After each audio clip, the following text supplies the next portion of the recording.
বৰ্তমান মই লোকেল মাছ ভাজি আছোঁ কেৰাহীত। এই লোকেল মাছ আজি লোকেল মাছটো হ'ল বিলাহী আৰু লগতে আলু আৰু লোকেল মাছ হ'ব আমাৰ তৰকাৰী। এই পিঁয়াজ জলকীয়া আদা ৰচুন দিলোঁ তেলত।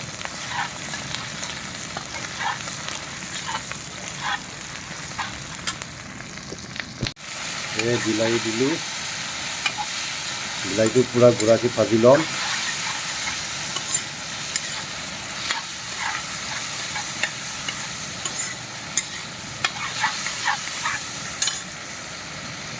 এই লগতে আলু দিলোঁ, আলু বিলাহী ভাজি আছোঁ লগতে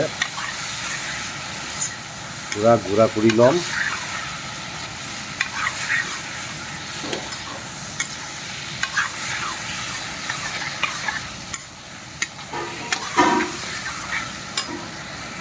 এই মাছৰ তৰকাৰী পূৰা উতলি আছে তৰকাৰীটো।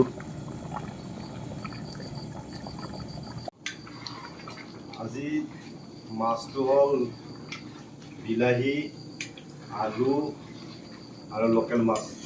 খাই কিন্তু আজি বহুত টেষ্টিং লাগিব দেই। একদম ফেভৰেট খানা হ'ব, একদম সাজিজ খানা হ'ব আজি। এইটো হৈছেই প্ৰায়, খাবলৈ আজি মজা লাগিব। পূৰা উতলি আছে এতিয়া বৰ্তমান, এই হ'বই আৰু তৰকাৰী।